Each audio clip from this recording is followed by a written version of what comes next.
Hello and welcome to this second edition of The Verified. I'm Mustapha Darboe. Today I'm having an economist and a farmer, Dr. Usman Gajigo, to talk to us about a number of issues, and first we will look at some of the issues of the week. Some of you are very current, and perhaps all of you are current, and you may have been following some of the revelations that are coming out of the National Assembly. We'll talk about those within the context of corruption, public sector corruption. Why are we where we are? Why haven't we been able to move since 2017, or at least in a direction that we all wanted? Dr. Gajigo, welcome to this second edition of The Verified. Thank you for having me. It's a pleasure to be here. Great. So, of course, we'll be talking about a number of issues, including Gambia's public debt, unsustainable public debt. Why do we have public debt? Why does it keep piling up? Why, are we not able to move away to a more productive economy where we would not be surviving on debt, or basically from hand to mouth? And some of the other issues. But first, let's look at some of the revelations that are coming out of the National Assembly. So, Jammeh's assets were being sold, and one of the things that was happening is that, things were being sold. And for example, one of the issues we saw was that a calf was sold for 900. Interesting things coming out, and there was no valuation for Jammeh's assets for Jammeh's livestock that were sold. There was no advertisement. The due process was not there. I know we have reported about this on the Republic, but are you shocked that it's been confirmed? Well, not too surprised, but still, when you think about it, the brazenness of it is still a bit shocking. Here we are coming out of a dictatorship, and we had these commissions, the Jammeh Commission, where a lot of these financial wrongdoings were revealed. In that, we didn't even need the commission to give us information on the scale of the problems. And yet, you would have thought that the lessons that are so obvious from there, the wrongdoings that are so obvious, people would be extremely careful. To the point of being just, at the very minimum, transparency should have been completely an absolute necessity. Clear process, making sure that things that have been sold, recording is done, proper valuation. No one needs to be told, even if there was no rules or any procedures. If you are trying to sell something, whether it's your own, especially if it's not your own, the first thing you do, you want to properly value it. And it's not as if we are selling something that has never been sold before, where there's a difficulty valuing it. Everybody knows what's the price of a fully grown cattle, a fully grown, horse or donkey or goat, everyone, even if this is not your business. And you don't have to call more than 2 or 3 people to get an idea of what is the value of an asset like something that is so well traded in the country like a cattle. To go and sell that at such an undervalued, price, the only conclusion is, basically we just had a change in individuals in positions, but the same mindset, the same lack of responsibility, the same lack of sense of public duty. That problem is still pervasive in those people. Because, let's face it, when we were looking at people to feel these things, we just picked them from the same group. There was no reform or change in values or mindset. So people just pretty much picked up from where they left off. Yeah. Am I surprised? No. Is it shocking? Absolutely. What's interesting to me is, if you look at, so take a time travel, go back to 2017, right down to 2018. The prevailing environment in Gambia was that of accountability. You know, Jano Commission was conducting hearings. Everything was happening. Right at the center of turbulence, it's like, that's the irony, right? Right at the center of turbulence was calm. And this calm was that, like, we're holding Jano to account. The same people who were holding Jano to account were at the same time stealing, or were at the same time acting in ways that... Facilitating, or, yeah. Exactly. That mindset.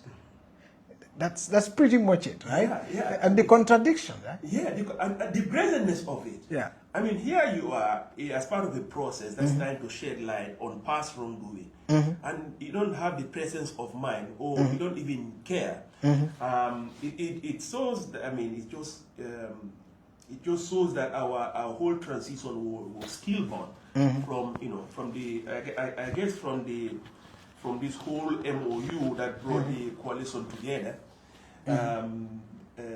But basically, the whole process was just never really got off. Never really started at all. Yeah, your mic. I think are they saying the mic is low? Yours is okay. His is a bit far. Yours is a bit far. Maybe maybe. Excuse me. Let me. Okay. Maybe closer to the top. Yeah. Oh. Seems like I might have touched it.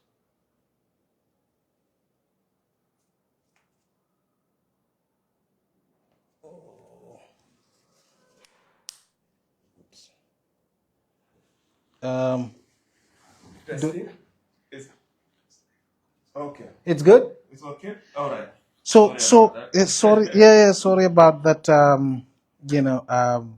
Interruption. Yeah. So the issue is, I mean, we were talking about sort of chaos within. We were cleaning, and right at the center of that cleaning was someone just dirtying the place all over again, and we were cleaning with the mindset to punish wrongdoing. And we have this. I mean, it's also very much bravery, you know? Yeah, the brazenness to do something wrong. Yeah, definitely. I mean, the brazenness of it is what is stunning about it. Yeah. I mean, basically, there must have been this mindset that what we are doing, we are just performing for the public. You know, I mentioned this in other settings. Is this whole pervasive issue of lack of seriousness, not really being driven by the actual results or the impact, you know, but making a show of it. And so in a way, this is another example. This whole, the people who were, you know, being tasked for this investigation, some of them, not all of them, but some of them actually in the process, you know, doing the same thing. But because they believe, people think that we are in a commission, nobody's really going to pay attention to the result. I mean, the fact that we are part of this whole it's a performative thing. We are part of this performance, and that is, you know, that suffices for them, because the goal there is just to make a show of doing something rather than actually, you know, reaching an impact. So let's look at this particular very complex issue. I mean, if you were here back in 2018, you would have realized, we removed a dictatorship, we are concerned about the human rights violation, but also very corrupt practices that were ongoing here. And we were sort of trying to clean up the mess, you know? And we ended up having the same kind of system. How do we get it wrong? Like, because the reason why I asked that is because we removed a system and we wanted to replace it with a new order, and only for it to remain the same. Yeah. Why do you think that's the case? That was the case? Oh, I mean, that's a complicated question. But for me, usually when I see things going wrong in the public setting, I try, you know, for me, it's usually very simple. I mean, you can track a whole narrative, but for me, the issue is more of personnel. You see, of course, the government wasn't a whole, you know, just continuation of the previous regime, but you had key people in that government who were really part of that, part of the previous regime. So for me, my view is everywhere in any human endeavor, it's really the critical ingredient is the quality of the people. Yeah, when you have the right people, the resources almost don't matter, or having frameworks in place, because the right people can create the right framework. They can be resourceful to bring it. If on the other hand you have just a lot of resources and young people, the resources will be wasted and mismanaged. If you have a framework, a very nice framework, but you don't have the right people, the people who are put in there don't appreciate the value or the use of that framework, how it can be implemented to achieve a particular goal. So for me, the most critical ingredient is the people. Now, the people, yes. So the people, it's a lot of people. Because we talk about 40,000 yes. employees. Yes. Like, that's the government. Let me be a bit more specific. Yeah. I mean the leadership. The people who are tasked with the responsibility, the ones who are the decision makers, the ones who do the hiring, the ones who actually, make the decisions, literally where the buck stops. So, I think I've had in other conversations what people have, rightfully, diagnosed the key problem here being, and I think this may have been in your earlier podcast, in your earlier interview with Madi, where the issue of, no buy-in from Barrow himself. I think that's very critical. Because one thing that is glaringly obvious, missing from a lot of Barrow's conversations or his pronouncement is the issue of real reform, real transition, what that entails, and what his personal, what his responsibilities are as a holder of the nation's highest office. You've never seen any discussion like that. So it's difficult to... Why do you think that's the case? I think the problem is that at a very fundamental level, that's not something that he understands that he has a responsibility for. Or, it's not something that I feel like he has a... for him, it's an objective. As far as I'm concerned, for him, this, now it's very clear that his goal is to basically, be in power, stay as long as possible. The idea of being a transitional leader, transitioning away from the norm, that is not something that really seems to, that's not something, it's quite clear, that drives this man. Do you think that may have been because of the complex political situation that we found ourselves in, and the desire to entrench himself within, imagine from a coalition, in wanting to consolidate? And was it the desire to consolidate that distracted him, or was it just sheer incompetence? No, I don't think he got distracted. I think at a fundamental level, the competence was in there. I think even if... But how comes then did the coalition chose Barrow? If Barrow was not competent, was it the case that the coalition... Because all the key members of the coalition have for the longest time refused to choose each other. Yes. And they've always had excuses not to choose each other. And when Barrow came, they chose Barrow. Was it the case that they chose Barrow because they thought, okay, this is the guy we can all control? Yeah. And so, look, I think that Barrow is a very smart guy in his own way.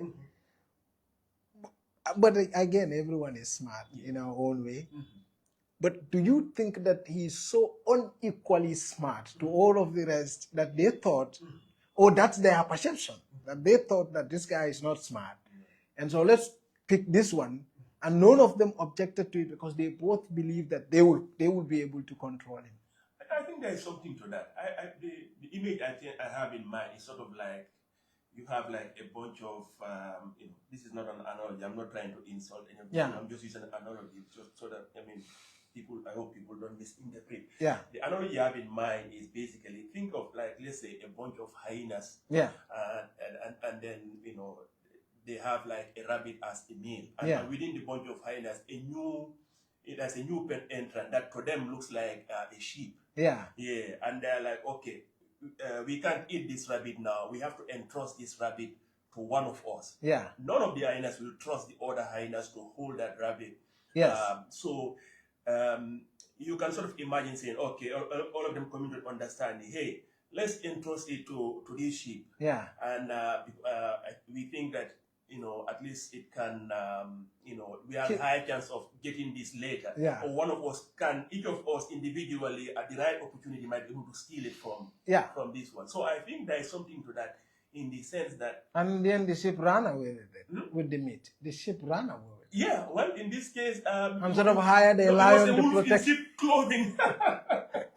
That's it was, but the thing here is that what is important here is to imagine that it looks like a ship to the hyenas, not that it was really not that it was really a ship. But the point I'm trying to make is that all these major opposition parties that were together, they were known quantities to each other. They knew each of them were ambitious. They were all fighting for this position their whole life.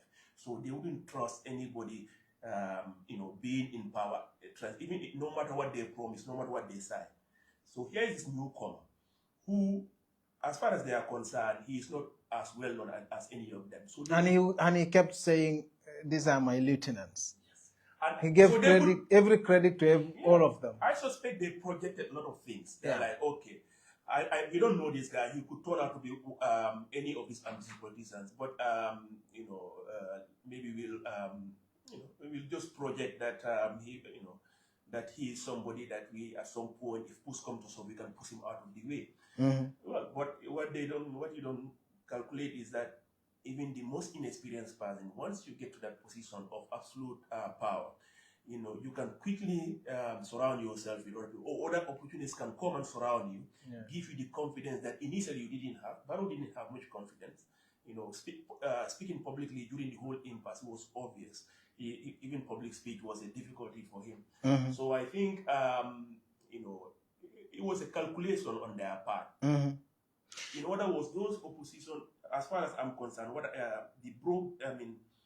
the seeds of our broken transition were sown at that point by those political leaders being more comfortable choosing somebody on the basis of how it benefits them politically, as opposed to choosing somebody who was well suited to managing that critical transition period.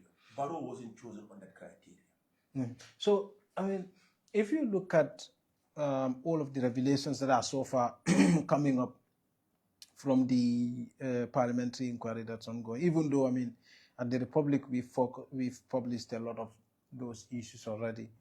But they're confirming it, and they're doing it in a very fascinating style. If you look at it, I mean, what makes you think? I mean, there are some people who are giving excuses that the commission could not have been aware of what was going on. Commissioners could not have been aware. People involved in the commission could not.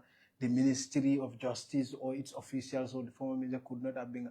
What makes you think that? What do you think of the people who receive all these reports that we are analyzing today, and they keep it and they find no questions to raise, even if they are not involved? You mean the commission's report? Yeah, no, not the commission's. All these sales reports that we are currently seeing, Yes. they were accessible to commission. They were accessible to commissioners. They were accessible to the Ministry of Justice. I mean, but no one has raised any questions. I mean, what do you think about it? Yeah, no, I mean, it should have. Again, I think this is a failure of anyone in that position of responsibility who saw any of those reports. I mean, the alarm bells should have been raised at that point in time. I think people, I don't know. I mean, I suspect that many of them thought the revelations that were being, shown during this whole commission would overwhelm all those. They thought maybe because of the big fish that they were going after in the passing of Gambia and his misdeeds, these things on the side were minor things. But they are not minor.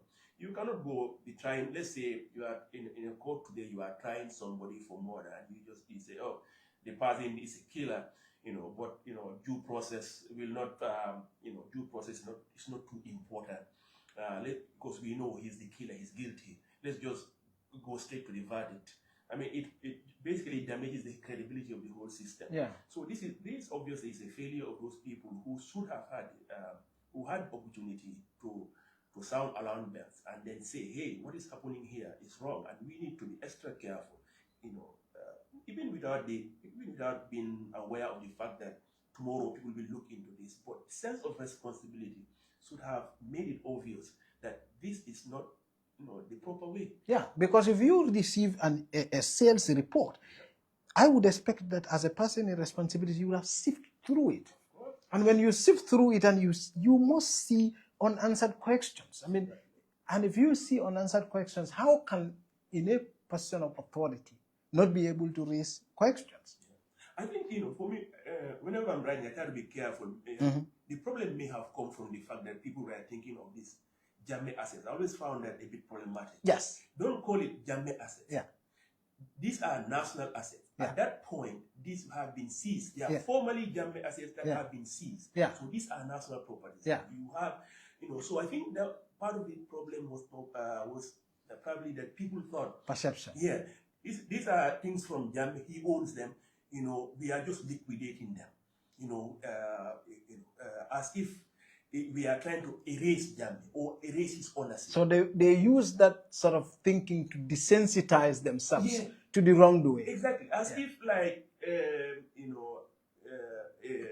a vehicle that Jammeh had, the fact that you dispossessed it from Jammeh, this was the Yeah. as if the main important thing was basically take it out of the possession of Jammeh. But you still want to, at this point, these are national assets. You want to make sure that you protect national assets, and the key part of that, in the process of liquidating them is to, liquidate them at their proper value.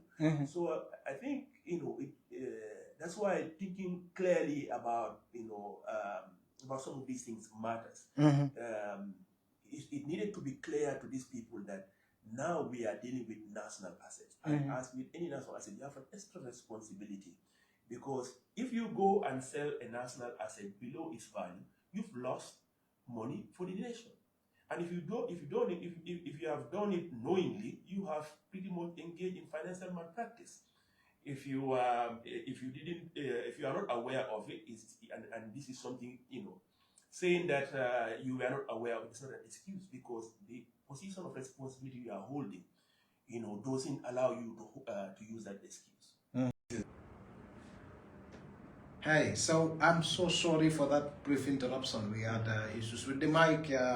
I'm Mustapha M.K Darboe. This is The Verified. With me is Dr. Usman Gajigo, economist and a farmer. Now a farmer, I should say. Yeah, now mainly a farmer. Mainly a farmer. All right. So we were talking about the issue of the Jammeh Commission. After Jammeh came, we left. We came to do the same things, basically, as we are finding out. And the system, it would seem, didn't change much, did it? Because if you check the audit reports today, and you check the audit reports on the Jammeh, Yes. I mean, you take Jammeh's corruption out, you're left with the same public sector mess. Exactly. No? Exactly. Or No. you don't share that opinion? No, of course. I mean, people don't say we need system change for nothing. I mean, this is obvious to everyone. I mean, you have at critical levels of, at critical positions, you have the same officers from the Jammeh era. Now, you have some people who were working during the Jammeh era who were competent and honest. I mean, you have, you have, again, at very critical levels of government, including people who are advising the current president, who were part of the problem. So it's not too, let's take Pura for example. We all know, what's his name, Jogo Barrow, which is clearly, during Jammeh, he was well known for being incompetent, going to a diploma mill with at a university that now has been shut down for being a fake university. Now you go and put that same person in charge of Pura. The most crucial public accountability institution, service delivery accountability institution. ICT, regulated, energy, yes. What have you. I The most important sectors of the Gambian economy. Regulating it. Yes. Yeah. And our lives. Yes. Nawek. Indeed. I mean, in fact, water, in fact, everything. there are things in the Pura Act that were that the current management of Pura doesn't actually do. They seem to have forgotten. But they seem to have forgotten from the Pura Act. Interestingly, like regulation of transport, like river transport or roads transport, that's something that's under in the Pura Act that's there. But go to Pura's website or Pura's annual report, they will list the things that they do. But this is not something that they have done. It's something they've forgotten from the moment of their creation. You would have thought in a transition with a new leadership, this is something they would have been aware, that oversight. But that's one of the things that you will notice that it's not being done. I mean, that same oversight has continued from the Jammeh era to now. And so, I mean, who do you put this to? I mean, do you put this to the ministers, the president? I mean, who do we hold to account for this lack of reform, for this continuation of, as it were, our turn to eat? I mean, ultimately, the guy who calls the shots, I mean, the ministers report to the president. Yes. So right now, at this stage, the person who really deserves all of this blame is the ultimate, the leader of the country. But Barrow seems to be in denial. I mean, correct me if I am wrong, if this is if you have a different perception about this. You get a sense that the president is in denial that things are not going very well. The president thinks things are fabulous.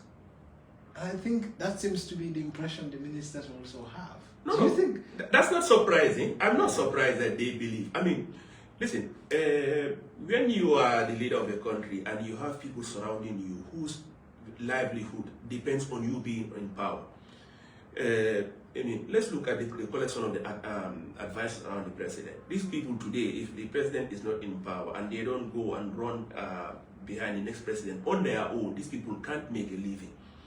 The lifestyle they are used so? to You live. think this is about the survival of the people in charge, Pretty people much. around the president? Pretty much. I mean, again, you have to look at the key people around the president. Did these people have a track record of any achievement on their own outside of public office? Many of, if you look at many countries where things are going well, you have people who have a track record outside of public service. They have actually achieved something on their own. When you look at this government or any government where things are going wrong, this is what you see. You have people who, their basic survival depends on basically being living off public welfare. So these people surrounding the president in key ministerial posts, there are a few exceptions there in the cabinet, but by and large, the ones who are calling the shots, they really are just there because if the current leadership changes, the lifestyle they are used to is just no longer attainable. So they have an incentive to create an echo chamber around the president, that all these criticisms you are hearing, our people not lives being hard, these are just your distractors. People love you, things are going very well, the roads you are building are fantastic.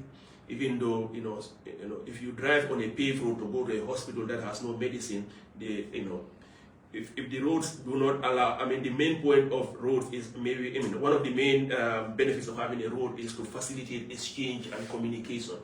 But if the goods and services that needs to be exchanged are no longer there because the productive sector is completely just, collapsing, and the roads themselves are of poor quality, but nobody's going to tell Adama Barrow those roads are poor quality. Do you not connect the current situation? Because in terms of corruption, the government officials are still in denial that Gambia is fundamentally very corrupt. I've seen expressions on public media that, yes, that Gambia is fundamentally corrupt.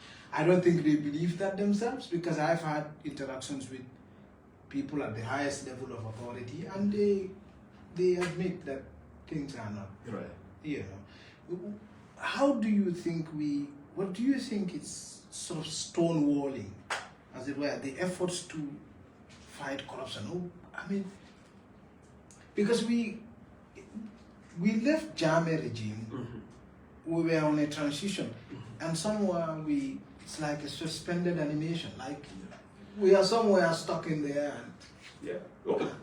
We were supposed to be in a transition. We've never really had one.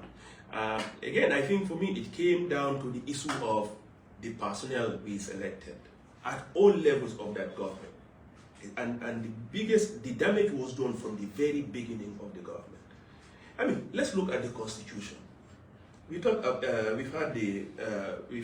had this whole saga here of Constitution being voted down, the government coming up with a revised one that is very self-serving. But what in the first few months of this regime, there was some changes made to the Constitution. What changes were made to the Constitution? To benefit nothing for the national interest. The few changes that were made was to benefit a few individual politicians. Individual Constitution benefit. and some acts. There was Yes. also an amendment of the IEC Act. Exactly. Right. Basically, you know, The Constitution was age limit. yeah. So let's look at what was done there. The age limit was done for the benefit of certain individuals. You could have made some changes in the Constitution that benefited, that improved the democratic process, that benefited the country. Things there was no shortage of things you could have changed, you know, during that month. You didn't have to leave everything to the CRC. If you are going to go and change something. So you know, Madi and I interestingly spoke about this subject. I mean, we draw into the idea that this guy, Pedagogy of the Oppressed, that Ferreira talks about in the Pedagogy of the Oppressed, that people that we are afraid of freedom, and so we were talking from that perspective. We were talking that that if you looked at all the issues that we had talked about, I mean, there was no shortage of nice things being said, and it seems to me that if you read the coalition manifesto, we were clear about where we were, and we were clear also as to what we wanted. You see, the problem was in practice, was not in the foresight. You see, and this seems to be the case. It seems to be that the conduct, something is wrong. I mean, with the conduct, no? Yeah. I mean, well, the conduct is the conduct is done by individuals in personal responsibility. Why? No, again, like I said, I don't think it's something in the air or something in the water we drink. No, I think fundamentally it's the issue of character, of the kind of leaders we had, who we thought were ready to manage this important process. Because you are talking about transition, you are talking about all the issues. So look at even fundamentally Public Order Act, for example. I mean, opposition all agreed that Public Order Act was fundamentally a problem in a democracy, and that it needs to be removed. Exactly. When the coalition came into being, we saw the intolerance towards protest. I mean, in fact, they were calling people who wanted to protest with so much fear. Like, it takes us back to being afraid of freedom. Exactly. We were afraid of the very freedom we shot. And so, do you think that it was sort of the mindset that we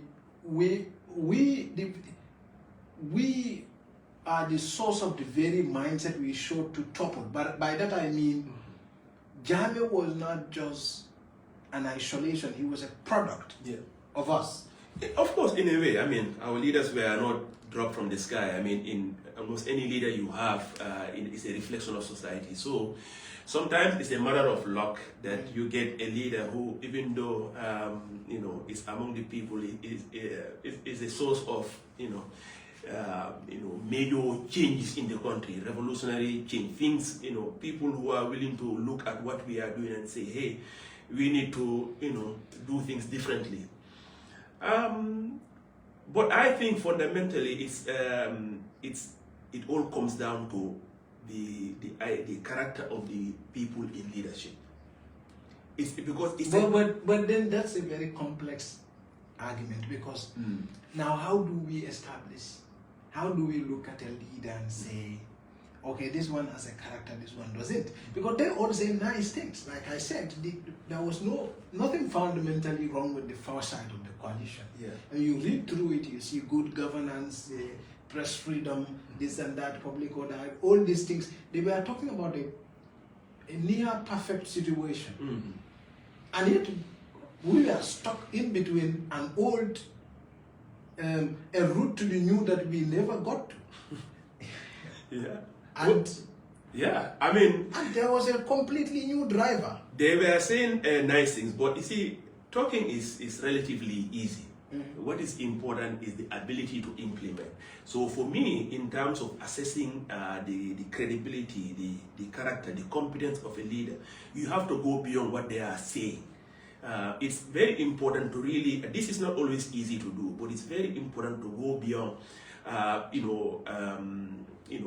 to know a bit about the person's history. How have they conducted themselves, before their public proclamations?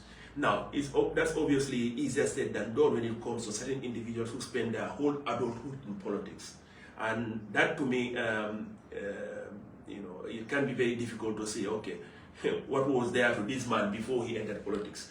But for most people, there is always a track record. There is always a track record before you became a politician, before you came into public life. And I think anyone who is in public office and they are failing the country, usually there is ample sign that they have shown in previous endeavors they've been engaged in. Signs of character, signs of ability to deliver, competence. These are things that we need to look for in leadership. And if you look at all of these people, I mean, that have failed us, you would find some signs of it.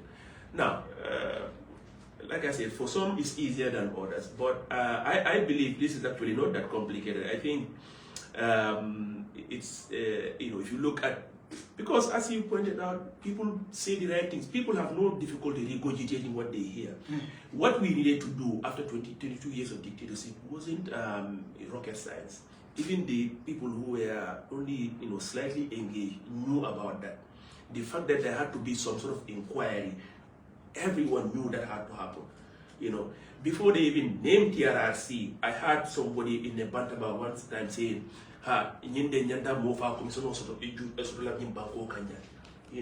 people knew there had to be investigations into disappearances, into human rights abuses. So anyone espousing those things wasn't saying anything revealing or anything extraordinary. Yeah. The devil's in the detail. What really mattered was when it is time to perform, the duty to perform, were they able to perform that? So how do we now translate that into something pragmatic? Like, for example, we are going to select a leader, and we want the leader to move us from one end to another, and to make sure, of course, we choose the right person who is going to do that. What do you look for to be able to do that? Because I asked that because, like I said, we all say the right things. And in the Gambia, there is a tendency that people trust. And so, in a leadership, should it be based on trust or should it be based on integrity? I mean, all of those are important. Trust. I mean, of course, the trust has to be built on something. So the question is not to trust. You eventually have to trust somebody to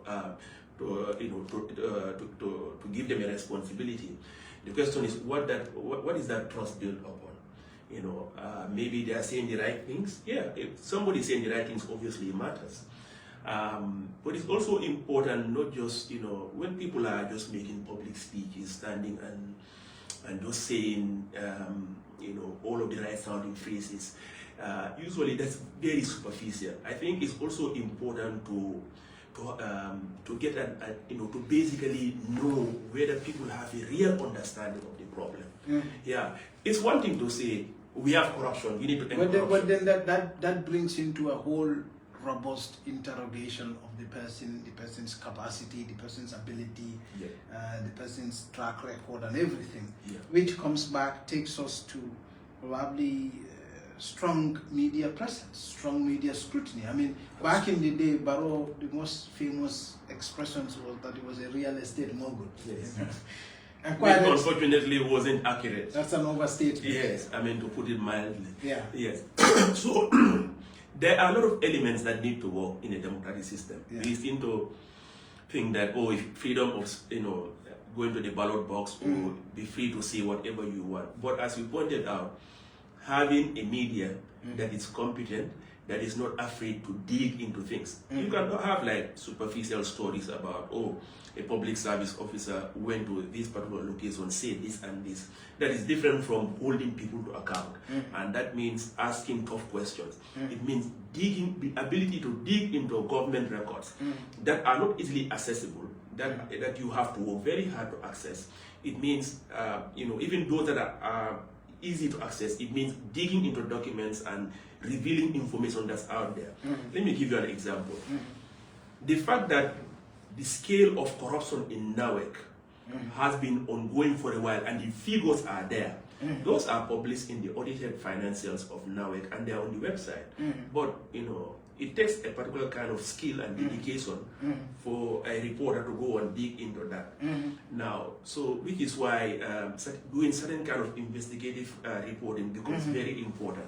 So civil society's role here is very important, like the work done by these people who analyze the budget.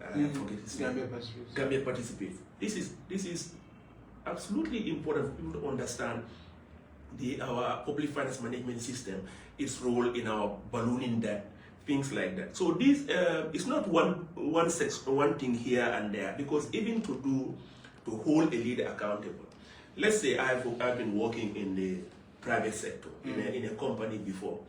Yeah, it's the responsibility of journalists to go and dig into maybe the financial performance of that company over the years, or to see if I had done any malpractices there, or if I had run that company into the ground. And now asking the whole nation to entrust the affairs of the country to me. So the point I'm trying to make it, what needed to be done in terms of assessing the qualification, the competence of a leader is fairly, the idea is fairly simple.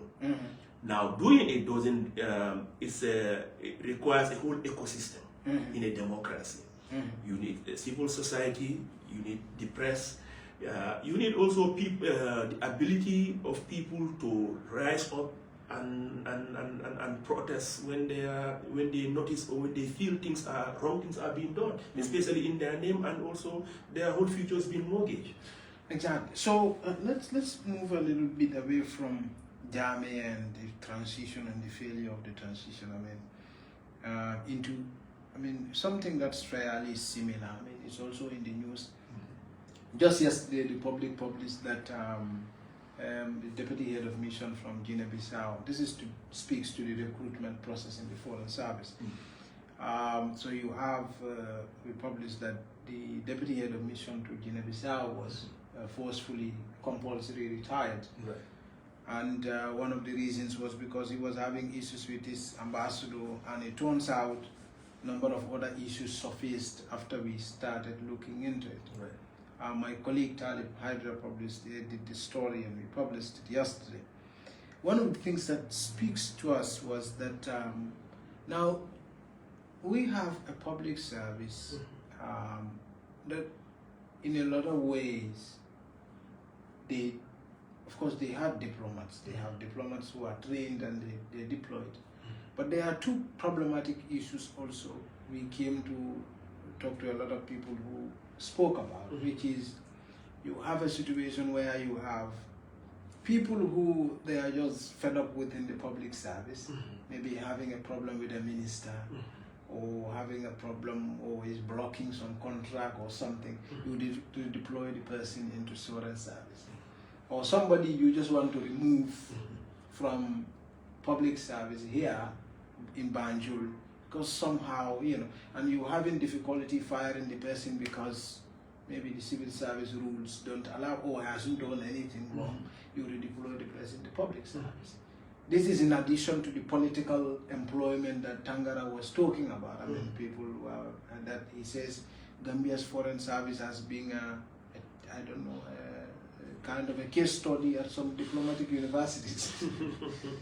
This is very interesting to talk about, because considering, there is so much investment almost, I think, around $1 billion we spend on foreign service. No, more than that. It's almost 2 billion.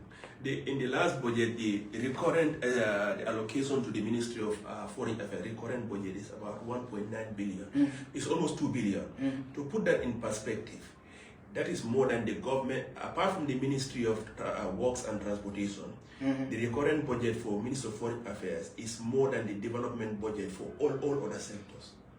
Education, agriculture, energy and others. Just put that in perspective. And it's been almost doubling. The year before it was just a little over 8 billion. The year before that it was well below 1 billion. So it's actually going up. But what is it? What is the obsession for Gambia to be at the table? Like, no, what does the foreign service specifically? Yeah, I think. I remember looking at the Ministry of Foreign Affairs, and they have like, as in everything in the Gambia, you write vision, mission, which I get sick of, right? Whenever I see any document, because it's people just repeating the same thing rather than thinking carefully why we have something. Yeah. Listen, we are a small, poor country. Our even anything you are doing for the in the name of the country, you should think about how it helps in the betterment of the country, the development of the country. And if you don't look at your context and you just want to do what other countries do, you just doing things for the sake of just process, you just end up driving yourself into a ditch. The problem fundamentally here is not asking that question. Why are we doing this? Is this process we are starting to do? Is it given our context, given our state as a poor developing country, do we need to have this many embassies? Because we are not going to have we are not having embassies for the sake of diplomatic service. We are having embassies to go and press Gambia's interest so that it benefits us. If you ask yourself, then you don't even need a separate UN mission and a separate US embassy in Washington, D.C. that are separated by only 45-minute flight. Because this one office should be able to handle that. The UN office doesn't meet every single day. Go to every embassies. Do you think they are busy every single day? No. One single mission in Washington, D.C. can handle both.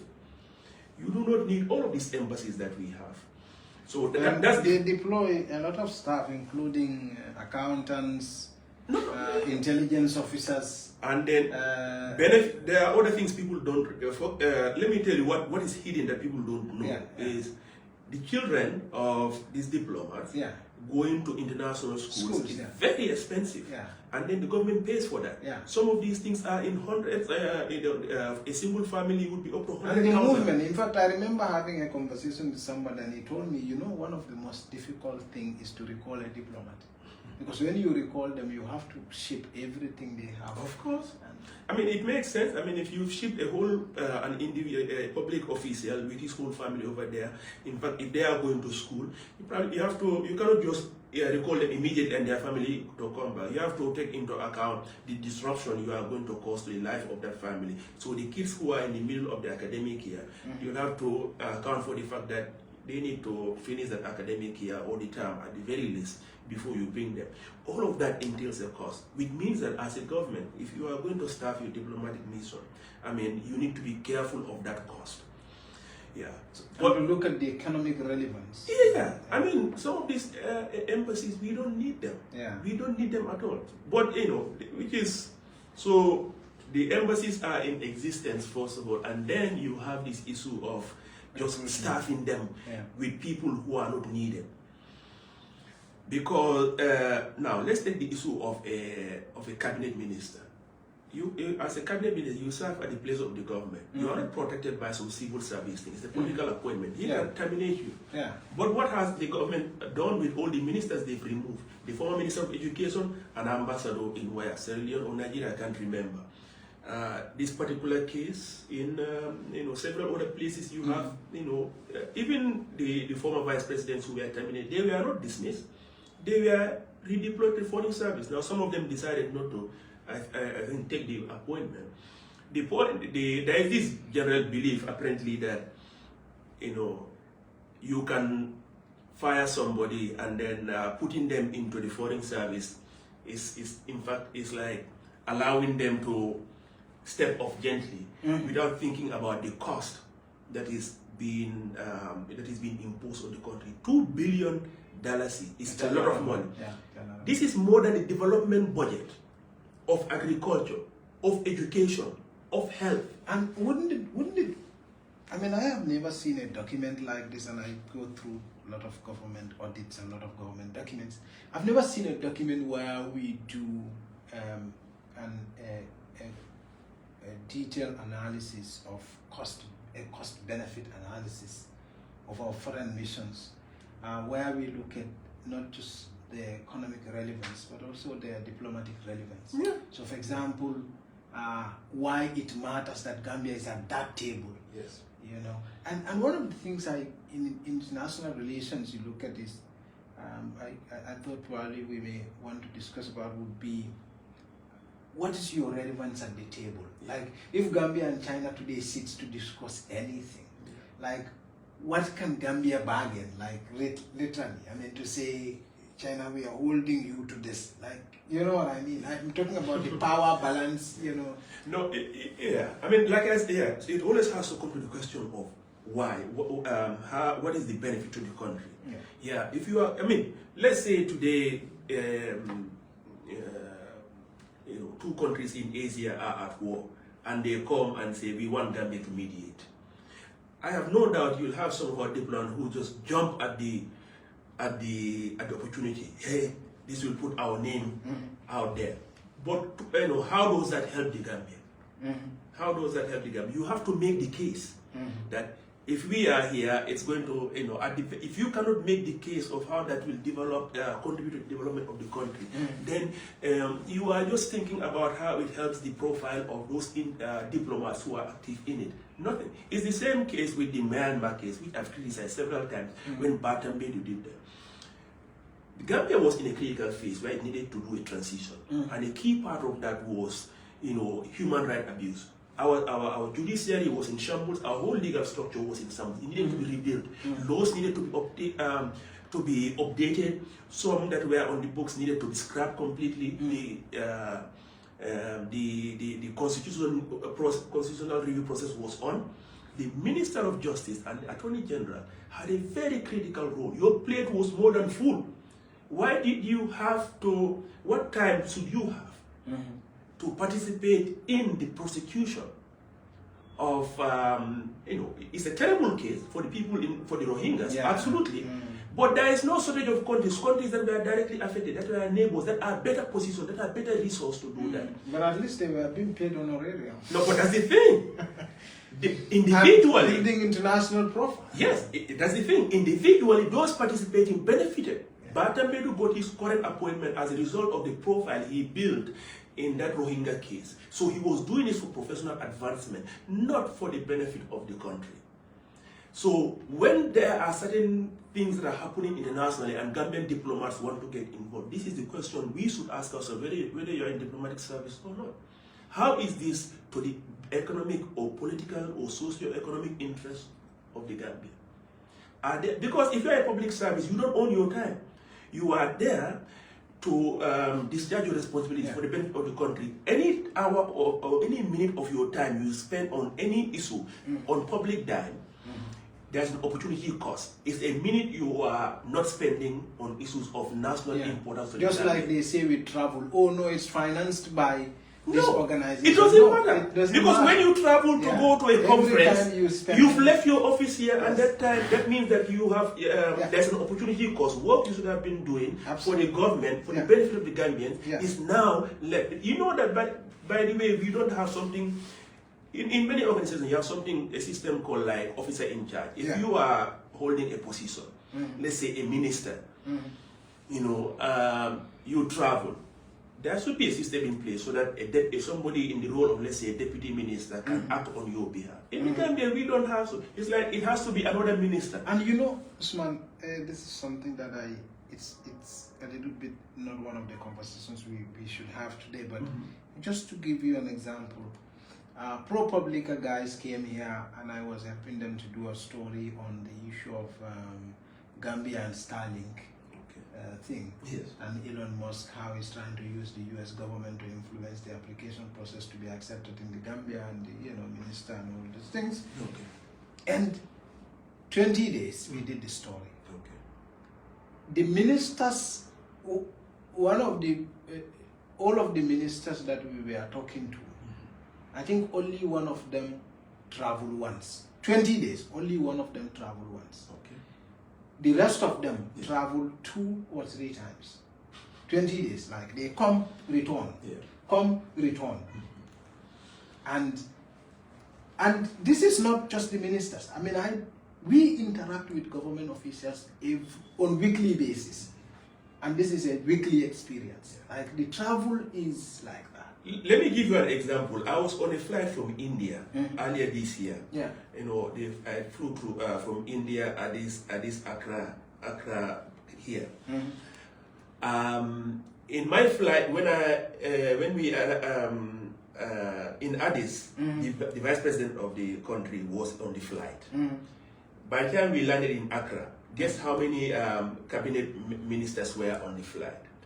The Secretary General was there. Minister of Information was there, Minister of Agriculture was there, Minister of Energy was there. Who else? There were at least 6 ministers on the flight. I remember when I entered, Minister of Finance was there. They were all in that, in a single flight. And the first thing I noticed when I entered that plane was that, why is half of the Gambian cabinet on the plane? If you ask them, some of them I'm so will, and they were, by the way, they are all in business class. Yeah, and business class. The only one who was in economy was because the business class was full.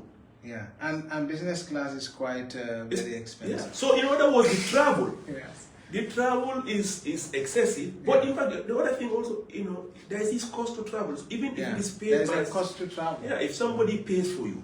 Yeah. Remember, a lot of simple land transactions in the Gambia has to be signed by the Minister of Lands. Land transactions? Yes. Yes. Like a land transfer. The minister, the final thing is the minister has to sign it.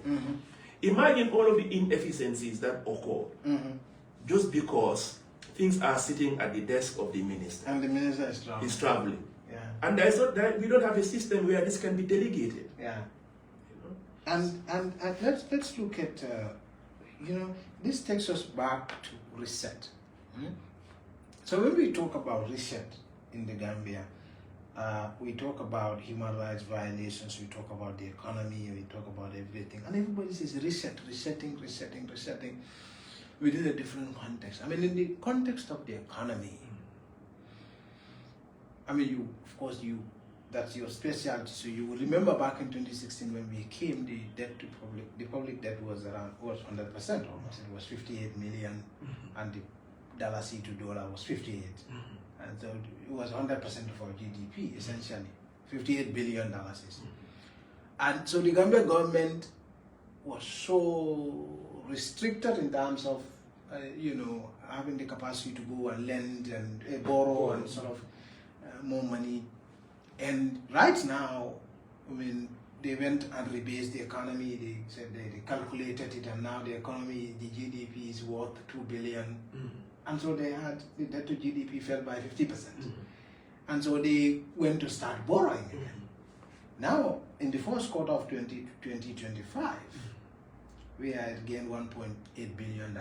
$8 billion. $1.8 billion is almost $2 billion now. Why do you think we are at that level? We're going back to that same level. Yeah.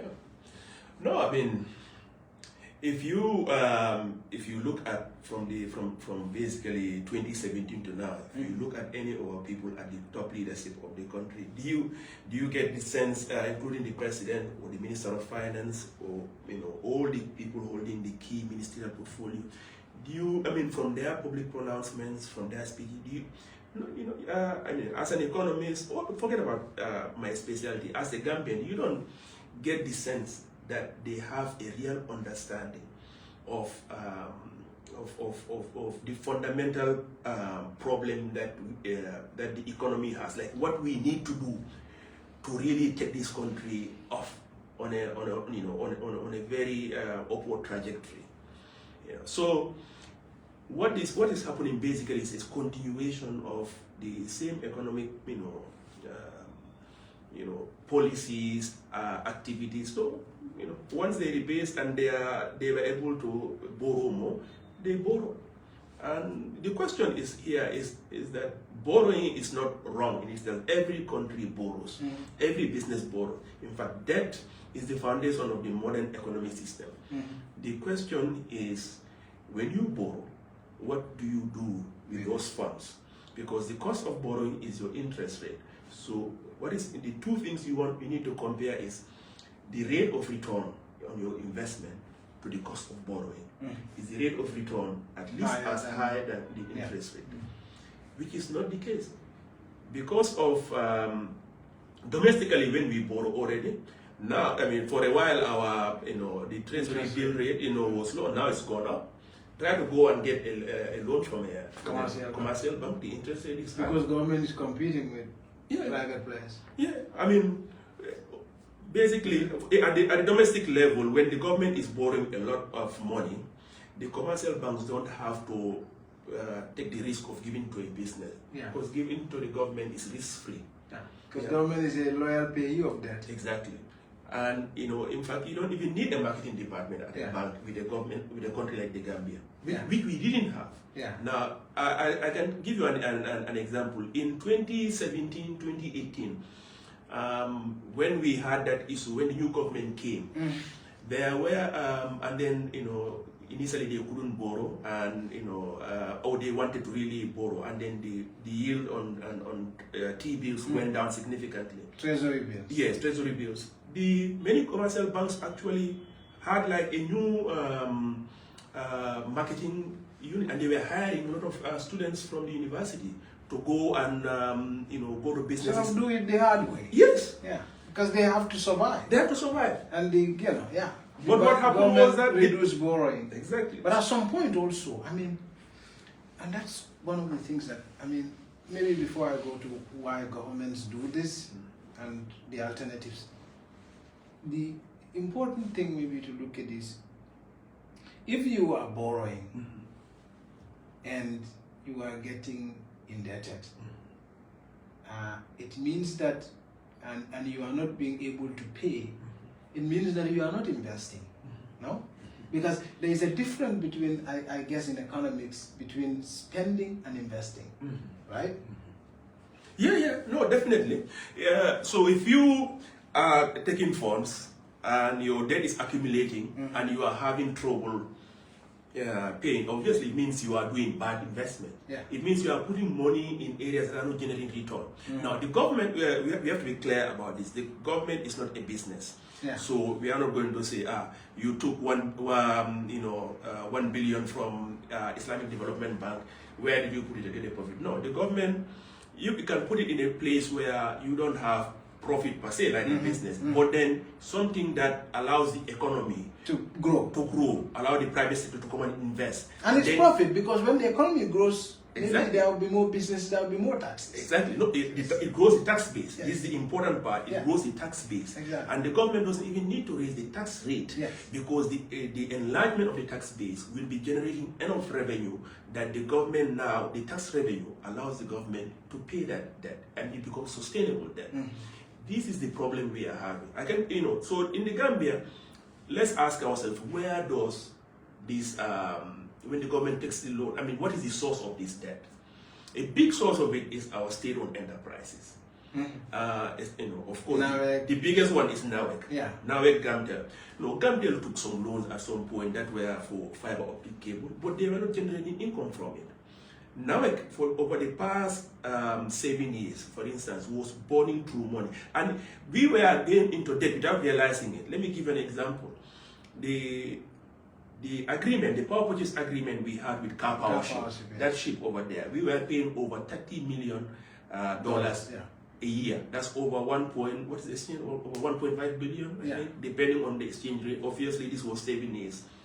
Now, during that time, NAWEC was always doing a loss.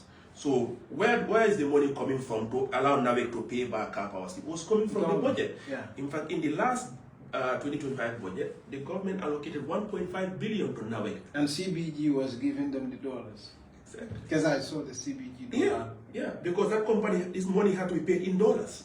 So NAWEC had to, government had to pay, had to put 1.5 billion in the budget. So there was no loan to speak of, loan agreement, but there is debt accumulation because in the budget there was a deficit. So how is that deficit financed? Yeah. Through borrowing locally. The government continues to borrow to finance that deficit. And if you and it's like it gets you into a very squeezy corner. So for example, debt trap. So where you have insufficient funds and your economy, your investment in social developments and other sectors are starved, and you needed to go and borrow more. Yeah. So I mean, and you are stuck in a circle. We are already in that. So again, the way this happens is the following: as you borrow that debt, and then you have to service it. So each year, your budget, when it comes, your revenue, you have to take a bigger percentage of it to pay that debt, and you must pay this before you do anything else. Yeah. So in the last budget, 30% of our total revenue went into servicing the debt. So it's starving you from doing other important things. Yes, you know, that percentage is more than the allocation to any ministry. It's the single biggest allocation. The year before, it was barely 20%. Earlier than that, it was barely, you know, it was in the teens. And, you know, at some point, the rate at which we are going, we'll get to the point where about 50% of our annual budget will go into debt servicing. What will be left over for education? What will be left over for health? What will be left over for agriculture? But then you see, Usman, there is something very fundamental in this. When you have to find a way to raise money anyway, because government always finds a way to raise money. And we know, because the debt is increasing, and they need to service the debt that has already been that has already been accumulated, and the interest rate is also increasing. So that means you can't borrow more. So you have to increase more taxes. And as you increase more taxes now, you are also putting more pressure on the businesses. As you put more pressure on the businesses, you are also taking money from them that they should now use to reinvest and to increase salaries and all. So you're killing the economy. Absolutely. I mean, like you said, the government will get what it needs to finance, but it will come at the expense of the economy. At some point, you will have nothing but just the government. Instead of having a government that is there to service the people, to help the people, now you have a country that is at the hostage just to keep the government machinery. Maintain the system. So what's going to happen, as the government has currently, the the external debt is about 55%, the domestic debt is about 45%. But you know, that's $126 billion.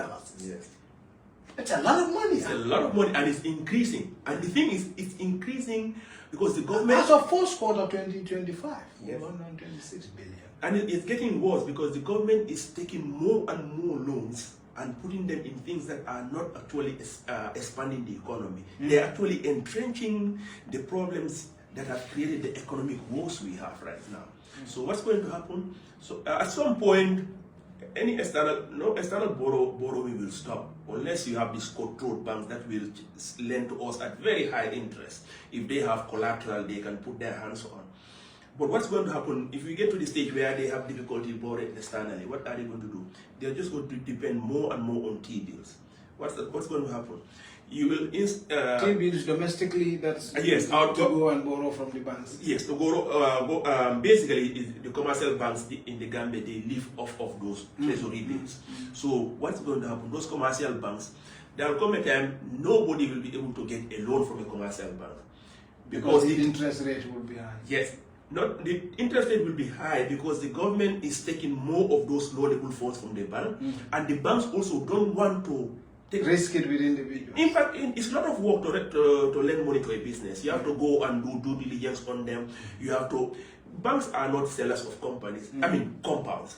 even if you bring 10 compounds to a bank for 1 million, they would rather not, because selling a compound is a lot of process, and that's not a lot of work also. So what the banks would rather just lend to the government.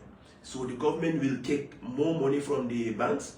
The interest rate on those treasury bills will go up, which will serve as the flow of interest rate for anybody, any business who wants to borrow from the banks, which means people will be completely priced out of the credit market. So you'll have an economy where there is no borrowing. Basically, that's an economy that is on the way to being completely dead, because the only people who will have money to invest are those who have enough money on their own. But even they will no longer be able to grow. So an economy. So even if there is going to be growth, yes, it's going to be skewed towards certain elites, certain people who already have a very good foundation in the economy. Even those people won't grow much. They will grow to a certain extent relatively to the people who are in destitution. But relative to what could have been possible, they themselves will not come close to where they should be. But productivity will be very low. Absolutely. And taxes will also go in decline. No, the tax base will shrink. Now, what's going to happen to the government? Because that would be the outcome. That would have been when you already killed the business as a result of increasing taxes. Exactly. But this is what's going to happen. Once the tax base starts shrinking, and the government still needs to raise money, what will they do? They'll increase the tax rate, which means they say, okay, now, in order to raise the same amount of money that they need to raise, even if there are fewer taxpayers, they'll tax those people even more. And then they'll even drive people out of business even more. So areas, for instance, where you cannot escape, like if you're trying to bring container into the country, where there is no other way, you must go to the port. These are the areas that they will really go and squeeze people even more, because you have to really there are no go options in those areas. Yeah. So areas where people can escape, they would not even bother. So this is basically a self-reinforcing dynamic that eventually is just going to drive this economy into a ditch. Let's look at some of the fundamental causes of this nightmare, because it's already becoming a nightmare at this point. I mean, when Barrow was coming, one of the coffers are empty was his most favorite expression. But I guess coffers are always empty year out. I mean, we never had a surplus, so that means the government is surviving on hand to mouth. So coffers are always empty. It's an interesting expression. But if you look at it, in terms of construction, I mean, what Professor Piero Lumumba, I guess this is what he calls voodoo economics. So the government, when Jammeh came into power, he goes massively into construction. Jawara had certain fundamentals working. I mean, even though there were issues with this, but when Jammeh came, he started contracting loan, started spending money we didn't have. So that by 1994, one of the records I show, I don't know whether this is accurate, the public debt, which was still substantial at the time, was $4 billion. So by the time Jammeh left, it was 58 billion in 2022. So Jammeh also went into huge construction. And two things happened if you review Jammeh Commission very thoroughly. You see, his friends got rich, one. Two, he got a lot of political impression, because these are visible things. But are they mutually exclusive with economic growth? Like, does it necessarily mean that if you are building, you're growing economically? Well, not always the case.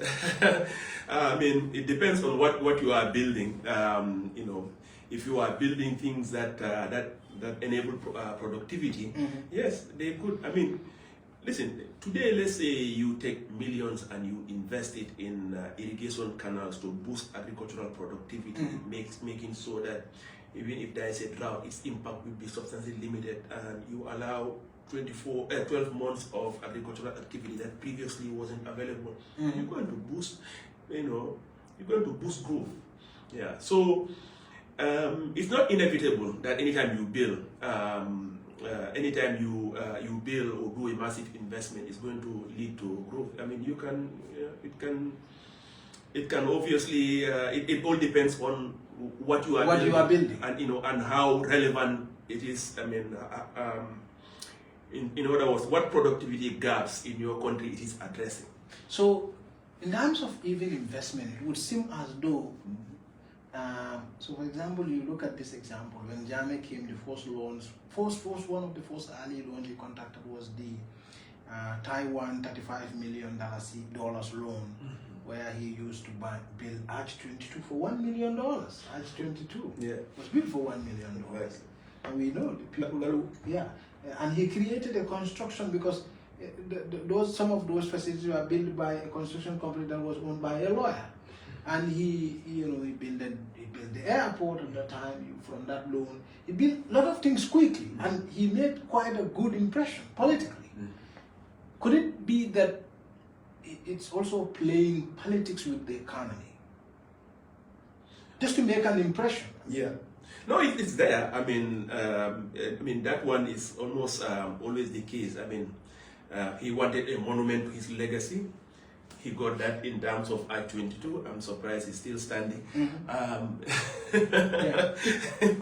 mean, but that's my own opinion. Yeah. But it's listen. Do politicians engage in expenditure that is much more that is driven by political expediency rather than the development needs of the country? Oh yeah, I mean that happens a lot.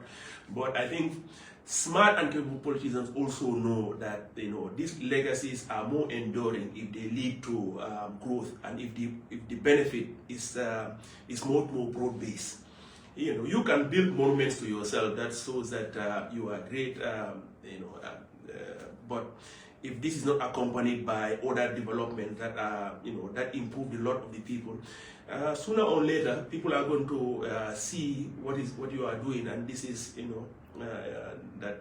this is just basically a white elephant that is being done. Should it be the case that that we should have a proper planning where you look at issues in order of relevance, instead of look at the most productive things to do within your country and plan your investment priorities, and see, even whereas in the situation of a road, building a road is good, but building a road in a place where donkey carts are going to ply it, it's good, but it may not necessarily be the same way as a bridge that connects, let's say, two river points where economic activity is very high.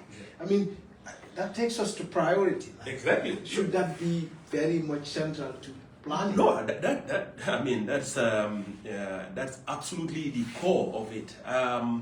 You have to look at what your economy, the state of your economy is right now, and look and come to an understanding of which sectors, if you boost them, are going to drive the whole economy forward. Yeah. So listen, building a power plant for let's say in a very poor part of the country, or electricity connections for remote villages, you will obviously improve the lives of those people. But you have to ask yourself, looking at where the center of gravity of your economy is, does it, I'm not saying that you're not going to help people in very remote parts, but where does it make sense right now to make sure that there is stable and reliable and affordable electricity right now? Where should be prioritized? So yeah, so the issue here is not like I'm doing something and it's to the benefit of the people. No. Yeah, just like I tell people, let's say you see the government build a road somewhere or anywhere. The question to ask is not that some people are benefiting. The question is, we have limited resources. If we are going to build anything right now, we need to ask ourselves, is this the best use of this resource? There's always an opportunity cost. There is a part of the country where if you build that road right now, the economic effect, the productivity growth it will engender, that spillover will be far, far greater than if you build that road in some sparsely populated area.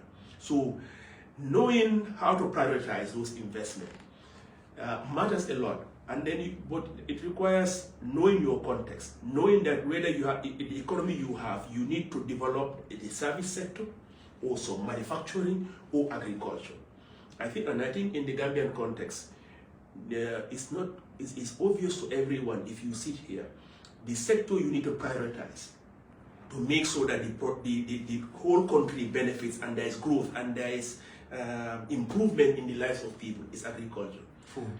Basically, yeah, food. I mean, let me give you an example. Right now, if you ask most people, how is the economy, the first thing they'll tell you, the cost of living is high. Mm-hmm. But why is that? Because we are an import-based economy. Mm-hmm. We import everything.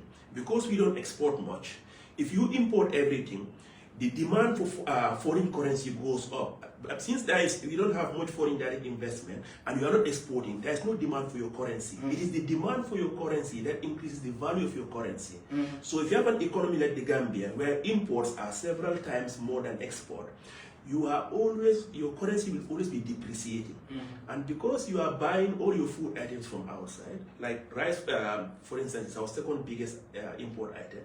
If you are buying everything from outside, even if the price of rice is constant, hasn't changed at all internationally. You know, I made $1 million, $50 million, exactly, or maybe more. So what's going to happen is that as we increase our import of rice, the value of the dollars will always keep falling.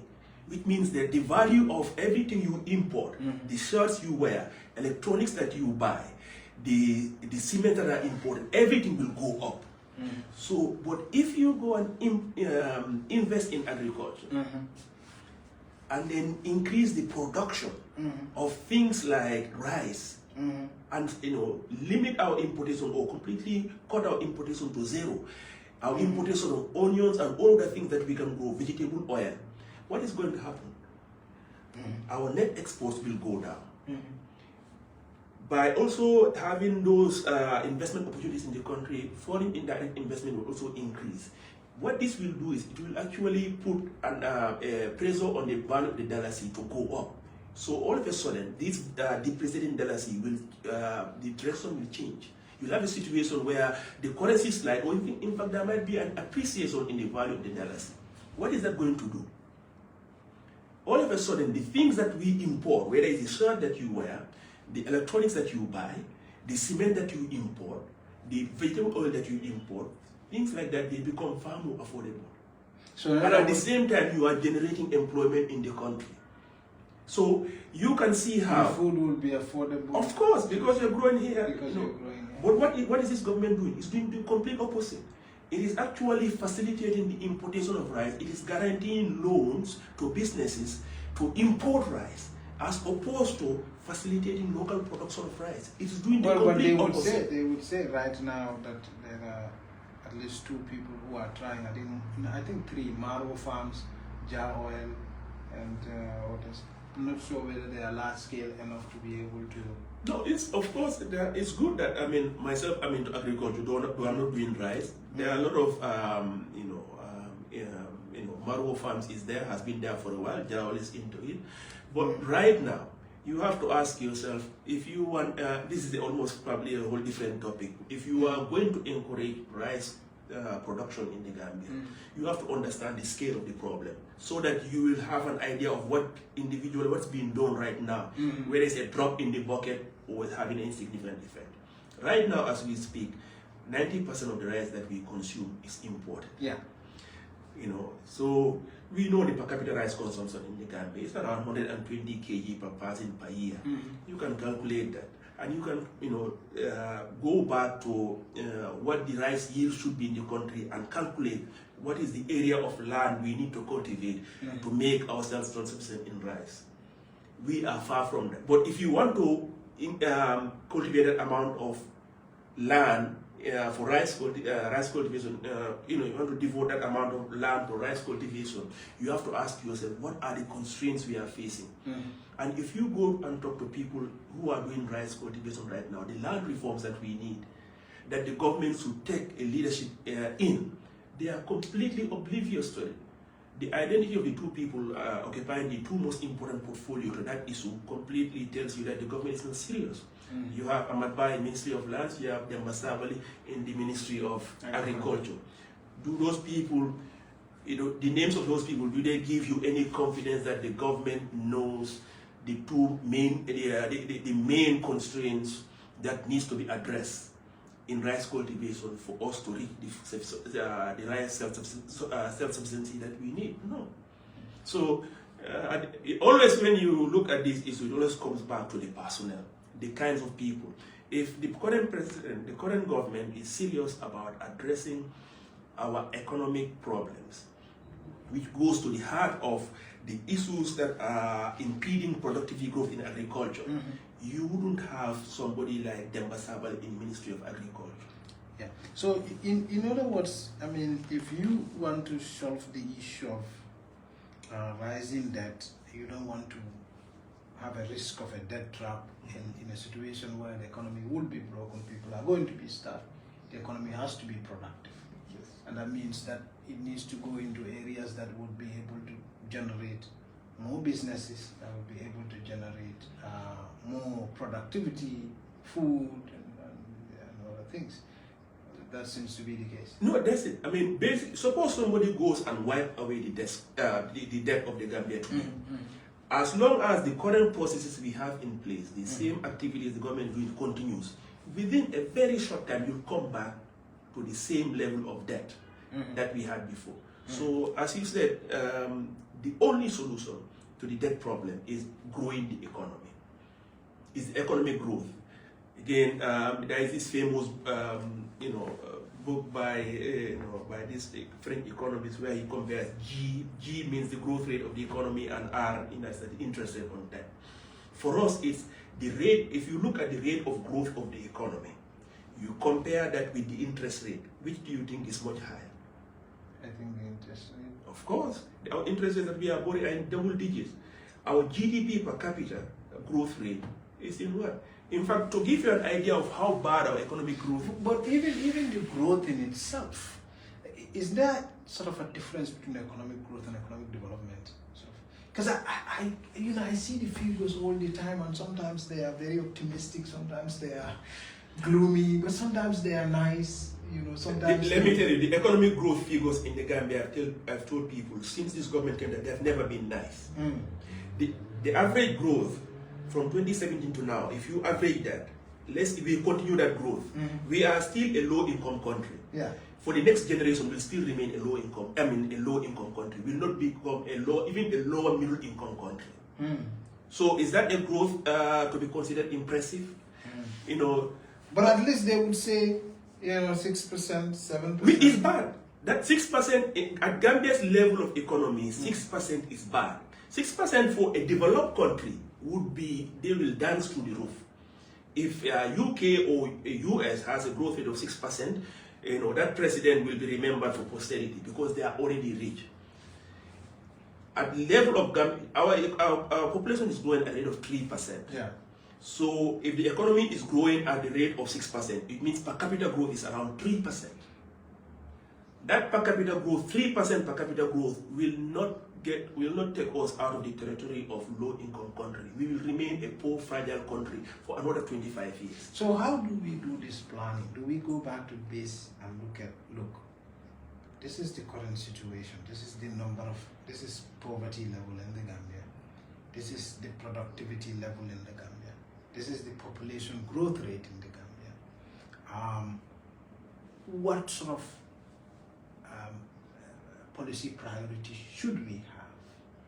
And how do we select those policy priorities? So for example, we look at sectors where life is much more dependent, that are much more priority than others, and invest in those. Do we take that planning back to that basic? I mean, I'll just go back to what you don't have to be, no one needs to be lost in statistics. Like I said, the key thing is understand your context. To grow this country, given our economy, its characteristics, the agricultural sector must grow. And it is not growing. Let me give you an idea of some basic statistics. In 1990s, the productivity of rice in Gambia and Senegal were almost equal, about 2%. From 1990 onwards, Senegal started going up. Now, the rice productivity is about 2 tons, about 4 tons per hectare in Senegal. That's close to the world average. In Gambia, from mid-1990s onwards, the rice productivity, that is the yield, the amount of hectares, amount of tons per hectare, has been going down. Currently, we are among the lowest in ECOWAS. So here, for us, it's going down. Take our major cash crop, groundnut. During Jawara's era, we were producing about well over 100,000 tons per year. Yaya Jammeh, it was around 90,000 tons per year. Under Adama Barrow, do you know how much we are producing? It's less than 50,000 tons of groundnut. Less than half of what Yaya Jammeh, what we are achieving on the Yaya Jammeh. But even that, I mean, the groundnut, is it yielding the kind of, I'm not sure how much Gambia earns in groundnut. No, but that's the thing. So if you are a government and this is your major cash crop is a crop like groundnut, and then there are some events happen internationally that affects the yield, where due to aflatoxin infestation, the price that you are priced out of the premium market, you can only go to a certain kind of market. What should you do? There are things you need to do. You could say, okay, maybe we need to make a strategic decision as a country to shift into a different cash crop. Or a lot of people are doing this. Shifting is going to be very difficult. Or investing in research. Yeah, we will address the aflatoxin problem. But we have not. Either of those we haven't done. We didn't address the aflatoxin problem. We didn't try to shift. It's not as if there is no shortage of suitable cash crops. So what do you think, Usman, is the problem here? I've kept you too long, and this program has already dragged on for too long, so we need to draw it here. But what do you think is the problem here? Is it the current mode of investment now politically convenient, or they're economically profitable for a few, or both? Combination of both. But I do come back, having the right people in government matters. Because the right person in government will ask themselves, are we doing the right things for the people, for the Gambian people? So if you are not doing the right things for the Gambian people, you'll do it either for yourself or the connected few. As in the current government, the economy seems to be geared towards the benefit of benefiting a connected few. Or maybe he just genuinely doesn't know what he's doing. Maybe he's just lost and he thinks he's doing what is great, and But at the end of the day, it doesn't matter whether he's doing this by intent or just as a simple matter of the effect of incompetence. What matters is that there is no doubt that it is bad for the country. And if we had a competent and a patriotic leader, things could have been different. If you know what the problems are. Because if you look at an instance, for example, I mean, you deal a lot in horticultural gardening, not just your own, but you also help a lot of women around. Yes. If you look at, so for example, how much, I ask just separately, because I will come to the main issue. Okay. How much would 800 million do in terms of agricultural production in the Gambia? $800 million. Quite a lot. I'm glad you asked that question, because I did a little estimation at some point. Because before I started my project, this project where I helped these horticultural gardens around the country, I actually went around the country to try to estimate how many horticultural gardens we have in the country. So I came up with a rough estimate at the time that were in operation, about 120. Now, the things that these horticultural gardens actually need, that are the biggest problems, are a good fence, good water irrigation, storage, good storage, especially cold storage, so that vegetables don't spoil quite easily, and of course, some of them, given their location, some help with marketing.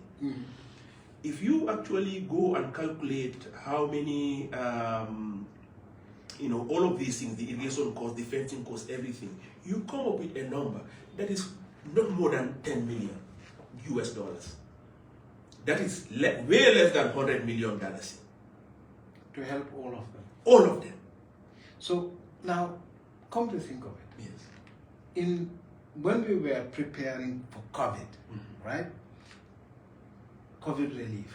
we, National Assembly, just quickly mobilized $800 million to give it to women farmers, to give it to, folks, buy food, rice, which we now know based on the audit was squandered. A large amount of it went into corruption. And that's why I said, is this because of personal benefits connected to these events, or is it just outright stupidity? And I don't think it is. I mean, it's definitely, we see evidence of both. Yeah. Lack of patriotism at the front, the character, the integrity, the competence of the individual is the determining factor. Then, through a chain of other events or, or other delegation of responsibilities, you see issues like, incompetence, issues like outright corruption. It's a combination. Of course, and this whole corruption, as you and I think Mari pointed out in your previous discussion, corruption itself is a byproduct. It's not a cause. It's a byproduct. It's an effect. Yeah. So when you have this incompetence, leaders who are not there for the people, these things matter. Because, like I said, to address agricultural problem in the Gambia with a competent government is not difficult at all. Whether you're looking at the traditional agricultural part, or horticulture, or livestock, this is not a problem. As you drive around the country today, you see many examples. Like money for livestock farmers that's supposed to help with further production. Somewhere in Bulli, I saw a small area being fenced, 50 meters by 50 meters. Project money, and locked, and then everyone is gone. No water system, no further, but there'll be a report sent to the donor that financed it. Oh yeah, we did this thing there. There are 30,000 farmers around there. These are the amounts of beneficiaries. Reports get written, the government says that we spend this amount of money from FAO or IFAD, whoever financed it, but at the end of the day, results on the ground don't change. Can in fact that takes us maybe to issue of donor money. Can we be dependent on donor money for this kind of things? Because we've talked about planning. You want the economy to be productive.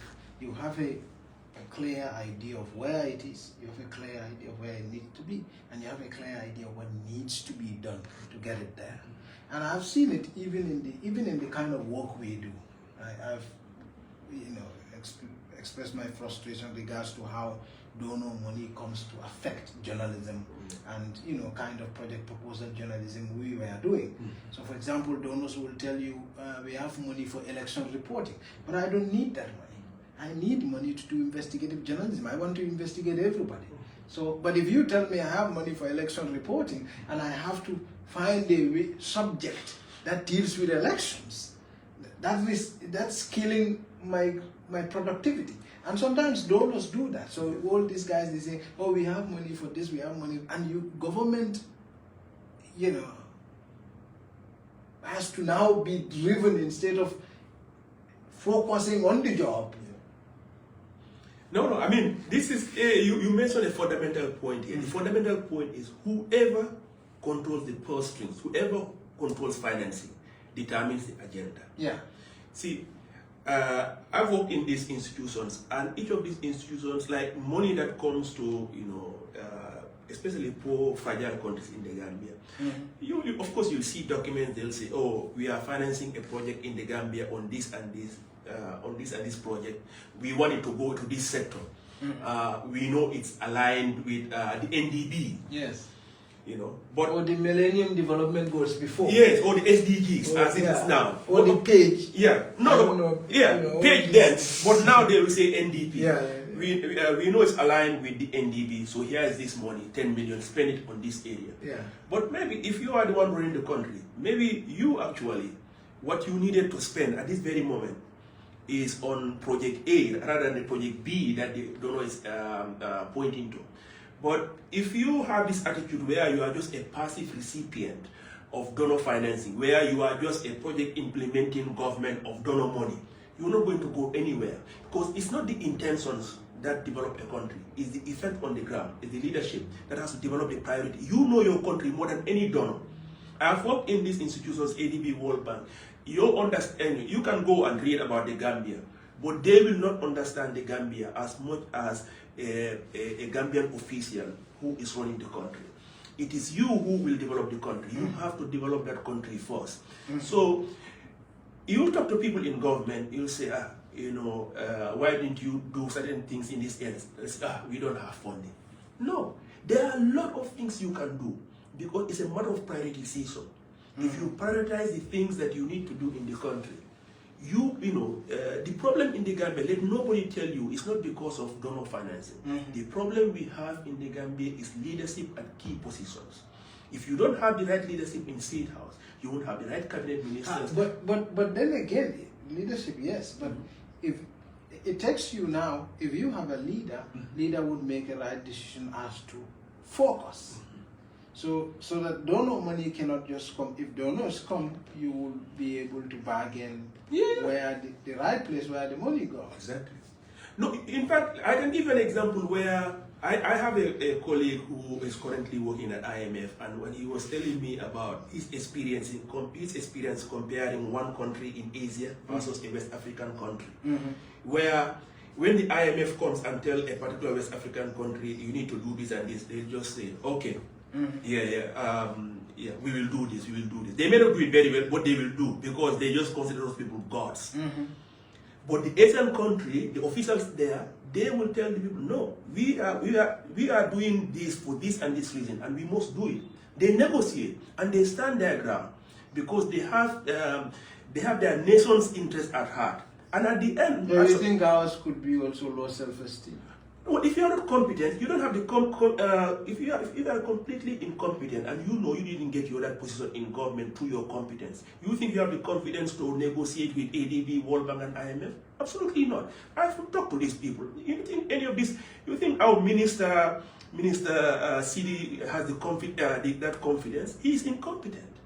I mean, we've seen the true agreements he signed with Africa 50. Look at the reasoning he gave, that he didn't have to worry about the negotiating too hard because Africa 50 is a donor, financing. That is a sign of incompetence. You think Mr. Demba Sabali or Dr. Demba Sabali, hey, he has an MD. There are claims that the thing is fake. He said, according to the State House, he has a MD from the American International University. Oh.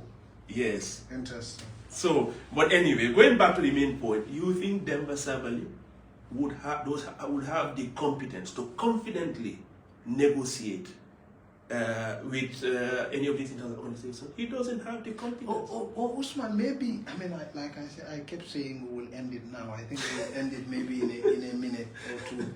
But do you not think also, aside from competence, it is just, because corruption is also a system. Sure. It's a system. Because when you are corrupt, you find ways to milk the economy. And economy cannot be productive and the same time working for corruption. If it is efficient and productive, it will be it will have its own desensitized mechanisms towards corruption. So for example, if you invest right, you can't have it the other way around. So for example, if you design the Banjul project accurately and you want the best person to have it, you design it well and you want the best outcome, you can't just have any riffraff have it and probably potentially have kickbacks from it. Is this not the reason? Is it just incompetence? Well, let's come back. Who designs the system? The system doesn't fall from the sky. You can bring an American system to here, but or any system that's working well in another country, but it's the people who have to make it work. And that system might not be appropriate here. The key here, I'm going to say, it may not be a satisfying answer, but it always comes back to incompetence, to the leadership, the individuals in leadership. But they may not be incompetent; they may just be corrupt. No, because for example, think of it, Usman. COVID, Parliament had 1 week to mobilize $800 million to share rice to how many families in the Gambia? Just for 1 week, because a bag of rice probably takes a week or two at most. So you're elevating suffering for 1 week. Yes. Compare that to the kind of investment you were talking about that is going to boost horticultural productivity by probably 50%, or maybe 30%. That is sort of alleviating suffering for the next 10 years. Exactly. No, so that doesn't sound to me like incompetence. So I remember one time, I mentioned a public official who I considered incompetent, and somebody told me, "Oh no, but he's very educated, Usman. He has a master's. I don't know. That guy may even have a PhD." Yeah. So the competence here, it doesn't mean you are not intelligent. Incompetence doesn't mean you are not intelligent. It doesn't mean you are not highly educated. Doesn't mean that you may not even be competent or capable in certain areas of life. It means that in that public office that you occupy, you know, are you able to effectively and you know and efficiently discharge your duties and address the goals that that are your responsibilities. You know, if you are you know, a public official and your job here, let me give a specific example. So, you know, somebody is given the task of keeping a room clean. You know, some people think that the job is just to, you know, sweep it once a day.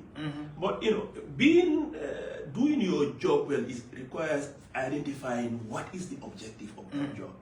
If you are a sweeper, the objective of your job is not to clean once a day or twice a day or even 10 times a day. The objective is to keep the room clean. Now, depending on the number of people coming in, how the place gets dirty, you may have to clean 1 time or even 10 times a day. So the point I'm trying to, when I say competency, you know, it doesn't mean that they cannot be capable in doing certain things. They can be hugely efficient in doing some things. But if your goal as a public official is to uplift the life of the Gambian people, create economic and social advancement, yet in occupying that position, despite your Oxbridge degrees or your Harvard or MIT degrees, if all you engage in is self-enrichment, you know, and you don't deliver for the people, well, we can attribute that if we sparse it a bit to the person just you know, being corrupt and not caring about that. But for me, you know, in terms of the responsibility that you have as a public official, you are not competently discharging your duty, so you are incompetent in that. Sometimes it's a lot easier when they don't know what they are doing, but then you can have quite intelligent, resourceful, and capable people still being incompetent because they have a different goal. Yeah. And so, because I say this because, I mean, as a final subject, final issue to talk about, I say this because we look at all of the things that, I mean, the current administration is doing. I mean, compare itself to Jammeh, and Jammeh comparing itself to Barrow, President Jawara. When this is all happening, all that they talk about is we've built schools, we've built roads, we've built. So it's always construction. And no one has said agricultural productivity is on a nosedive. Poverty is stagnant. Cost of living is going up. Like anything that's productive, there is no answer to that. But there is always huge construction going on. Yeah. Well, so this is the thing, that because they don't, a competent government would ask themselves why we are doing construction. Yeah. You know, if you are building schools, the goal is not just to build structures. The goal is what? So that kids will have quality education. If you are building hospitals, the goal is not just to build structures. The goal is so that people have affordable and quality health care. So if a government is coming to you and say, I'm building hospitals, then we are focusing on the wrong issue. The issue is, are the people getting better health care, more affordable health care? In the case of Gambia, that's not happening. If somebody says, I'm building schools, what is happening to the quality of education in the Gambia? Is it improving? Is it stagnant? How do we compare with other countries with similar countries like Nigeria, Ghana, and Sierra Leone, where we have similar education system? You know, the same thing. The roads. Say, I'm building this quantity. I build these kilometers of road. how has that contributed to communication and productivity? Because the goal of a road is not just to pull the road, it's where you put the roads also matters, the quality matters, and the productivity it engenders in terms of the faster movement of goods, reduction in traffic jams, things like productivity increase. Because if somebody is having a farm in a distant part and cannot produce, transport their goods in time, their yield is going to go down. So you have to ask yourself all of these questions. If your priority project is roads, and you are not talking about what effects, the development impact effects you are having as a result of those roads, you are having the same issue as somebody standing talking about building hospitals when the majority of the people don't have quality health care in those hospitals. So what do we do in terms of now that we want to, we're having huge debt pile, and by 2026, it's likely that we'll be 100% debt to GDP. Even though the finance they keep claiming that the debt is going down, I don't see, because I see the numbers and they keep increasing. Exactly. And I don't see how it's going down. Because they're contracting loan all the time. Yep. Now, a few months ago it was 120 billion, now it's 129 billion. Yes, exactly. And so, like $1.8 billion. That's a lot of money. Now, how do we change this trajectory? I mean, I know we've talked about investing in the productive basis, I mean, in the agriculture and all the things, maybe horticulture. You mean how the government? Yeah, how do we make so government is more productive? Of course, it will take loan, because it's going to get a point where at some point it will collapse. Because if you have unsustainable debt, and you will get to a point when you will not be credit worthy. Nobody would give you money because. No, the first thing is stop the inefficiencies. First of all, government expenditures need to be prioritized. Don't spend. First of all, don't have so many embassies and so many leftover staff being thrown to the foreign service to the point that where your Ministry of Foreign Affairs budget is almost 2 billion. It's been increasing significantly. It's like almost doubling from last year. Our Ministry of Foreign Affairs budget should not reach 1 billion. Imagine if you make it 500 million, you'll have 1.5 billion. What can you do with 1.5 billion in the Gambia today? A lot of things. 1.5 billion, multiply that for 5 years. What are you talking about here? You're talking about almost 6 billion. With 6 billion, imagine if you build a power plant here. The change, the improvement in economic productivity you'll have in the country, by taking away all of those lost business opportunities that are happening as a result of blackout. Imagine if you put that 6 billion in agriculture. I just told you right now, with only 10 million, you can add $10 million, you can address, all of the horticultural issues. That's a fraction of that 6 billion. It's just a fraction of it. Because 1.5 billion that you can save from the Ministry of Foreign Affairs can address the horticultural problems in the country. So in other words, the problem is not just corruption, the problem is also waste. So we cut waste, cut corruption. In fact, it's the easiest. And invest. If you cut waste, the money you will save might be more than the assistance you get from the World Bank, African Development Bank, Islamic Development Bank combined. If you cut waste, let me give an areas you can cut in a single year. This budget you can cut waste. If you just look at the budget, you can cut waste. Without in fact just drilling into it, you can cut waste in billions, waste that is amounting to billions. The Ministry of Foreign Affairs, 1.5 billion can be saved from it. The Office of the State House, the State House, its budget is how much? When they keep talking about other offices that are under.